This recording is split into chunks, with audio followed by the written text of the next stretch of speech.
Bueno, bienvenidos a la que tengo entendido va a ser la...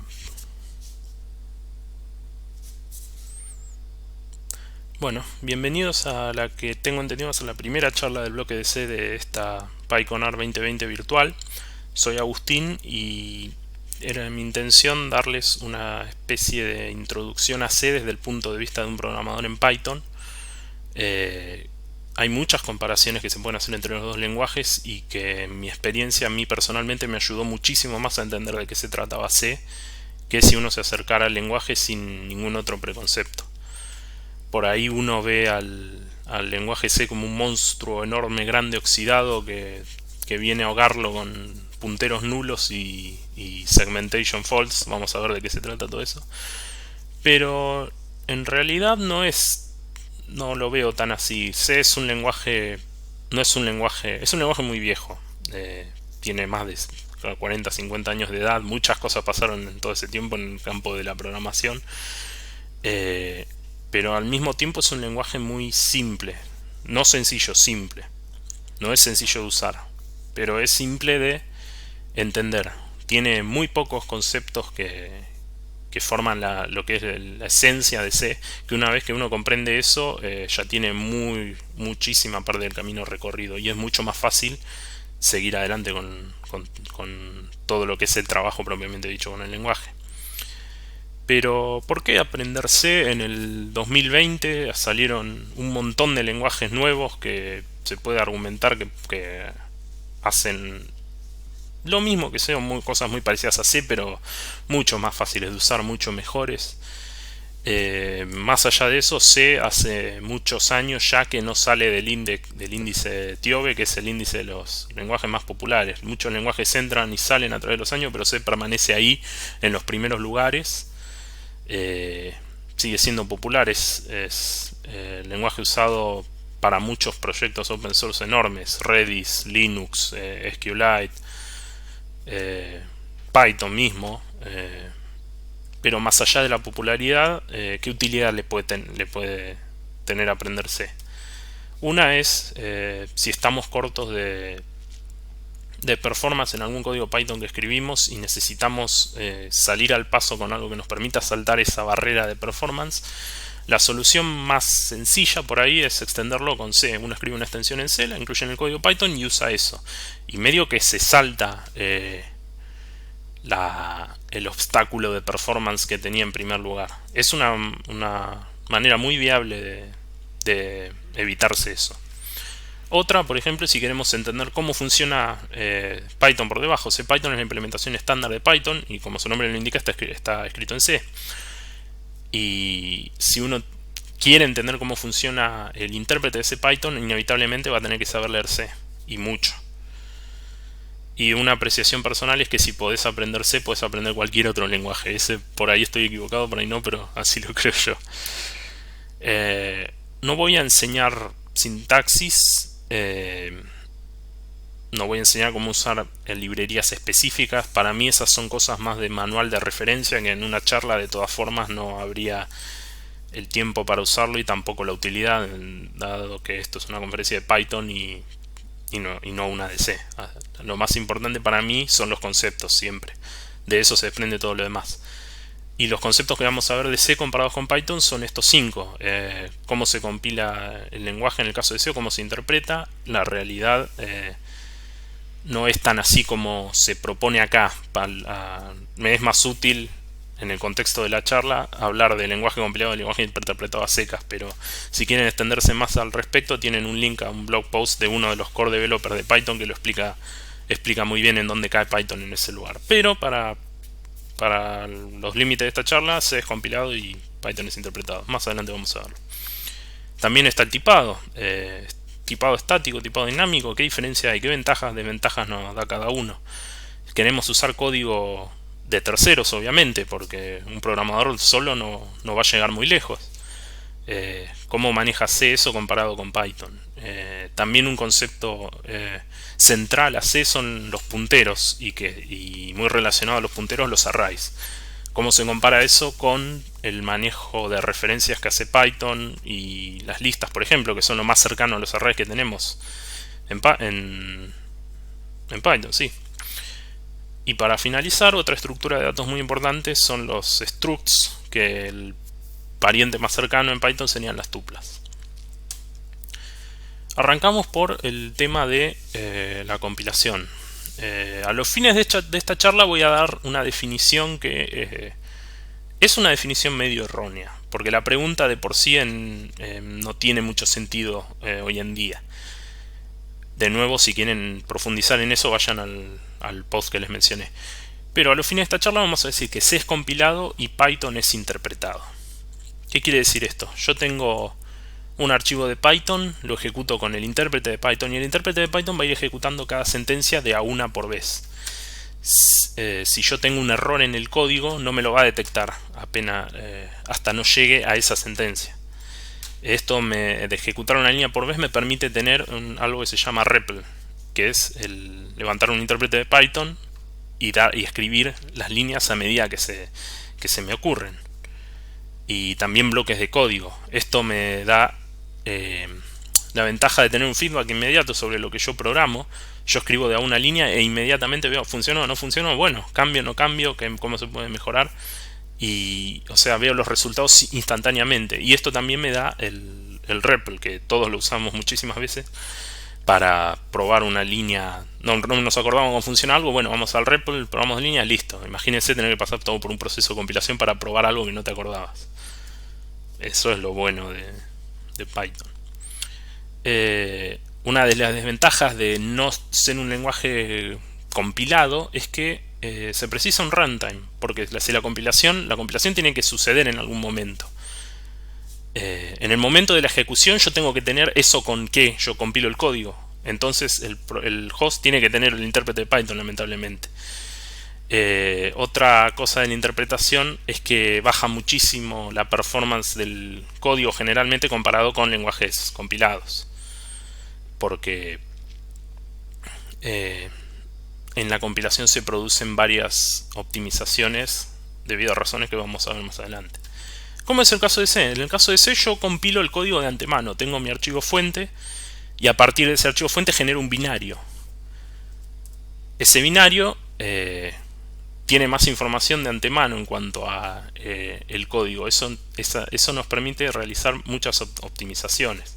Otra ventaja de esto es que compila a código nativo, pero depende de la arquitectura del host. Entonces no necesito ningún runtime, solo binario y lo ejecuto. Lo malo es que si quiero ejecutar un código C, el proceso más engorroso. Tengo que pasar por todo un proceso de compilación complicado muchas veces y eso obviamente baja la productividad. Pero lo más interesante de los lenguajes compilados es la parte de la optimización. ¿Cómo se logra esto? Hay algo muy relacionado a los lenguajes que se compilan de antemano, que es el tipado. C tiene tipado estático y Python tiene tipado dinámico. ¿Qué quiere decir esto? En el caso de Python, por ejemplo, volviendo al for loop, el tipado dinámico me permite hacer esto.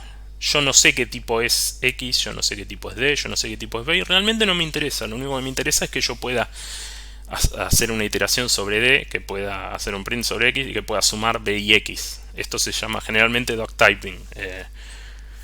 No me interesa lo que algo es, sino lo que hace.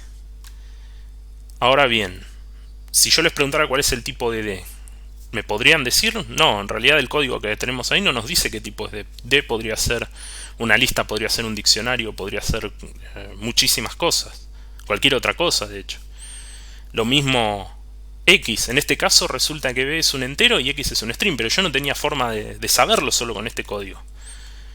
El problema es que el compilador se hace mucho más problema en cuanto a eso, porque el compilador nos provee las abstracciones para que nosotros no nos tengamos que hacer problema, pero alguien tiene que lidiar con eso. Y el compilador, en el caso de los lenguajes con tipado dinámico, tiene que tener en cuenta un montón de cosas distintas. En el caso de la iteración, por ejemplo, si es un diccionario, si es una, ¿qué hago? Si es pero si fuera una lista, ¿qué hago? Si es esto, ¿qué otro? Y hasta el momento de la ejecución no lo vas a ver.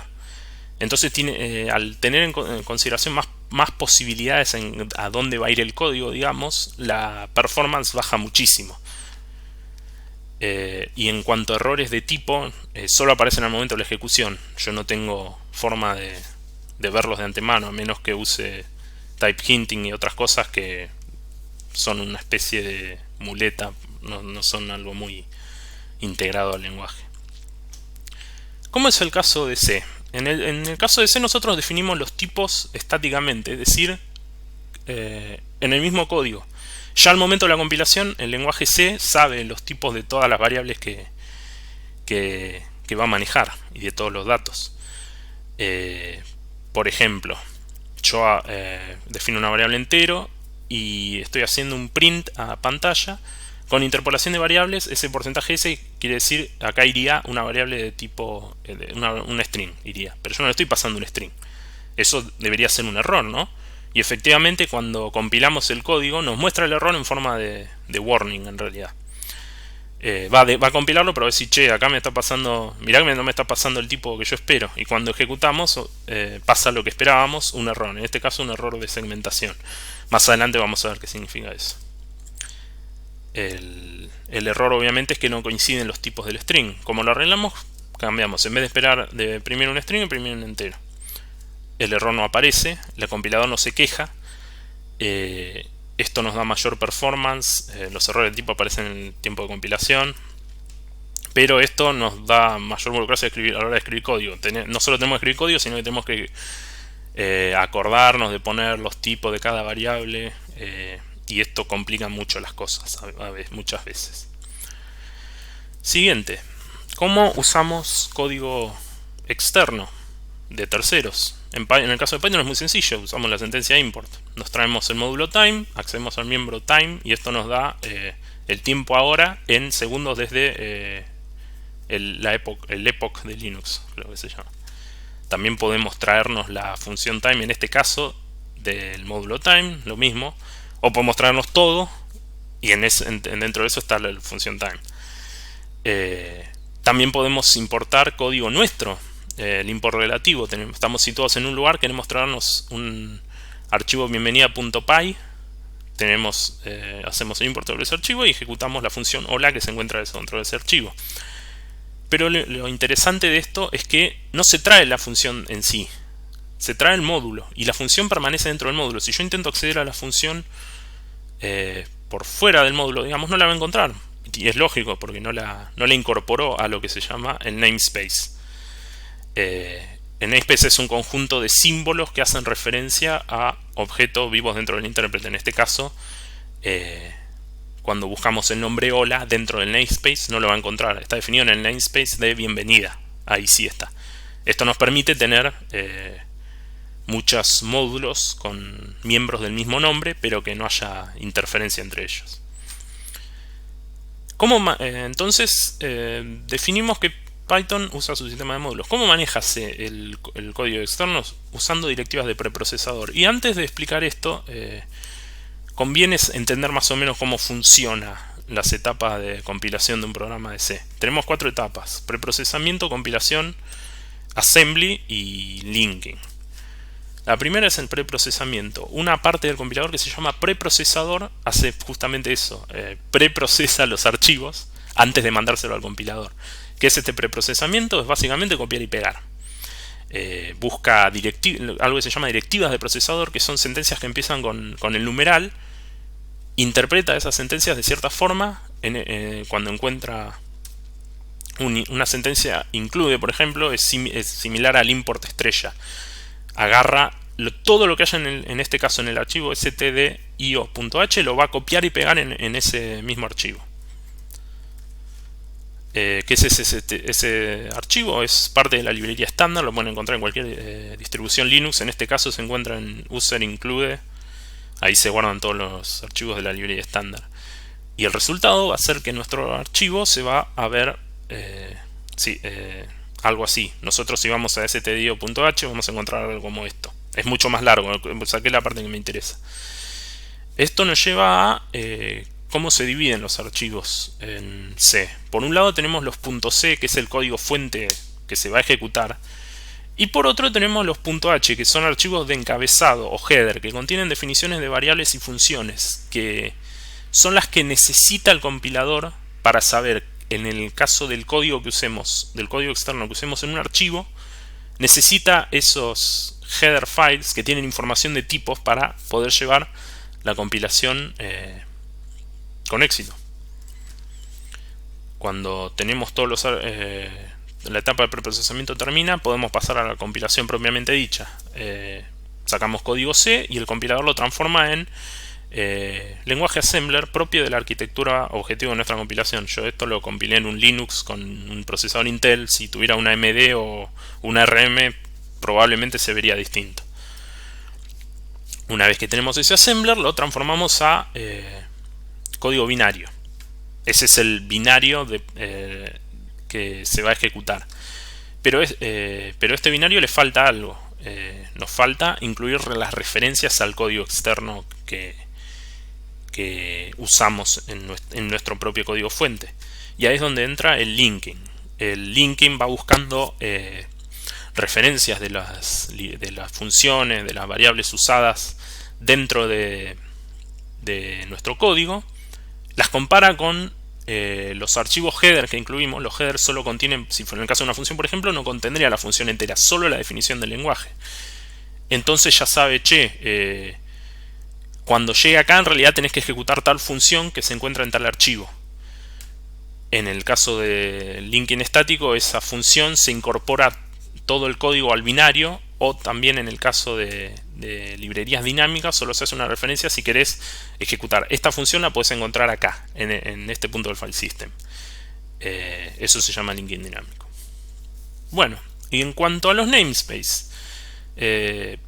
vimos cómo funciona el preprocesador, pero un copy-paste a lo bruto suena bastante feo, ¿no? No lo mete ningún namespace, la verdad que no. C no sabe absolutamente nada de namespace, va a copiar y pegar a lo pavote. Por eso mucho cuidado si tienen varias variables con el mismo nombre en distintos archivos, con una salvedad que es el uso de la keyword static, pero no define namespace. Lo único que hace es ocultar definiciones, pero por eso es un problema, sí, y hay que tener cuidado. Yo puedo tener 3 includes distintos que los 3 tienen una variable, la misma variable con el mismo nombre, y es para quilombo. ¿Qué encontramos dentro de las directivas del procesador? Bueno, tenemos el include, podemos definir constantes que van a ser copiadas y pegadas. Por ejemplo, en este caso yo defino una constante year, que es el año en el que se hizo esta charla, y cuando la pase por el preprocesador, con el comando que vemos ahí, vamos a ver que en el código se reemplazó cada aparición de la constante se reemplazó por el número 2020 en este caso. Esto es útil cuando no queremos usar memoria para definir un número constante, porque si creáramos una variable se asignaría memoria, pero esto es mucho más performante. Lo siguiente, y a mi entender lo más importante de C, son los punteros y los arrays. Si usaron Python, estuvieron usando punteros. La diferencia es que uno en Python no se preocupa por usar punteros todo el tiempo. Los punteros están ahí, pero no pasan por el trabajo común y corriente. No es el caso de C. Uno, si quiere usar punteros, tiene que decir estoy usando punteros. En el caso de Python, por ejemplo, las variables son referencias a objetos Python. Tenemos un ejemplo acá. Si yo defino A una lista de 3 números enteros, B se la asigno a A. Por ahí uno piensa, sí, Python funciona por copia, entonces B es se copia la lista esa y se la asigna a B. Entonces yo a A le asigno, le sumo el número 4, le meto el 4 a esa lista pero B no se modificó. No, sí se modificó porque no se pasa por copia. Se usan referencias. B es una referencia a la misma lista a la cual A hace referencia. Lo mismo con las funciones. Yo paso parámetro, uno pensaría, si paso parámetro por copia, una vez que salga esa función, ese num se pierde. Y no, le estoy pasando una referencia de la lista a la misma lista que hace referencia a. Entonces yo cuando imprimo A, en realidad le estoy sumando los números a A en este caso. ¿Cómo funciona esto en C? Tomemos un ejemplo de una función que incrementa un contador. Definimos una variable entera i con valor 42, le pasamos como parámetro esa función, y cuando hacemos el print vemos que no se modificó el valor. Ustedes dirán, sí, en Python, pero en Python es igual, o sea, yo incremento. Si yo hiciera esta función en Python obtendría el mismo resultado. La diferencia es que yo en C me puedo saltar esta restricción. En Python no puedo hacerlo. ¿Cómo lo hago? Usando punteros. En vez de definir una función que recibe un entero, voy a definir una que recibe un puntero a un entero. Y le paso la dirección de memoria de esa variable entera. Asterisco, que la definición de tipos quiere decir entero a puntero. Cuando uso asterisco, estoy definiendo un puntero a un entero que va a tener un tamaño. El tamaño no va a ser el valor de un entero, va a ser el tamaño de una dirección de memoria a un entero. Cada tipo de dato tiene su tamaño y por lo tanto cada dirección de memoria va a tener su tamaño.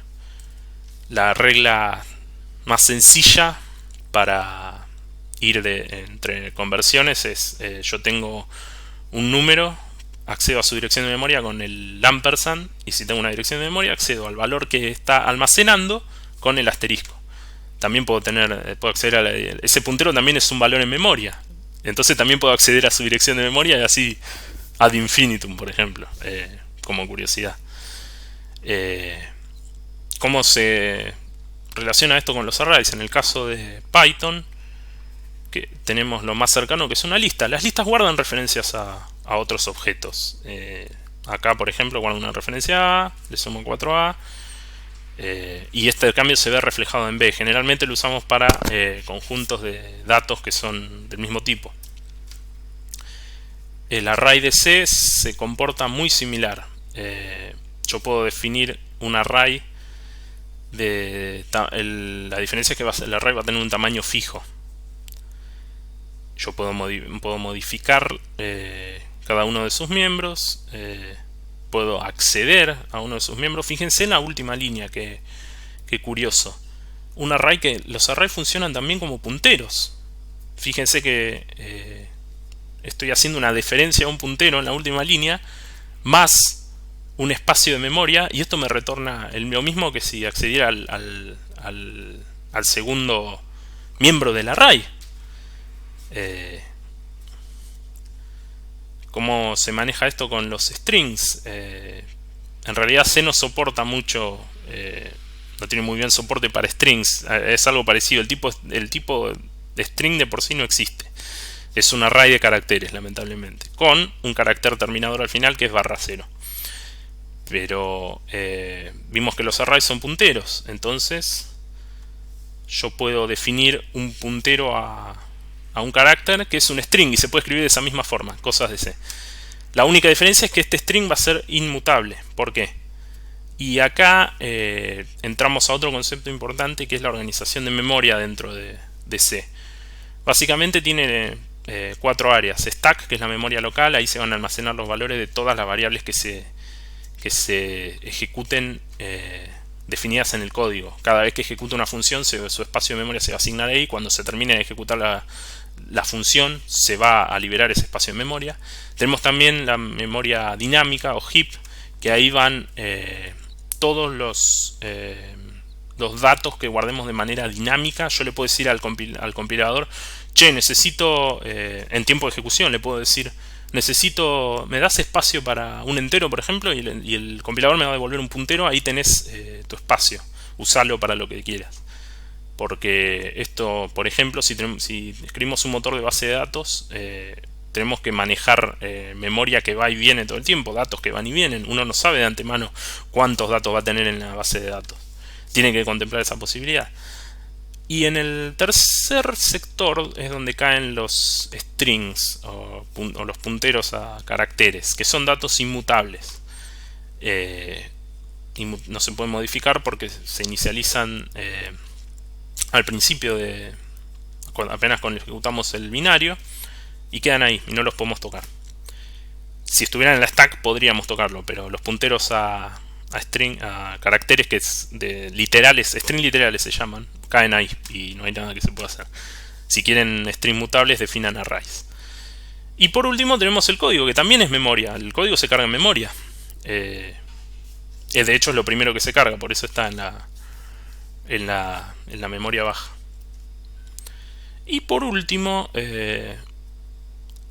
viendo los structs, lo más parecido que tenemos son las tuplas, que son muy parecidas a las listas, calculo lo saben. Manejan referencias inmutables, quiere decir que no puedo cambiar un miembro de esa tupla, y tienen un significado especial, porque uno los puede pensar como que todos los datos son parte de un mismo, o sea, tienen un significado especial en conjunto.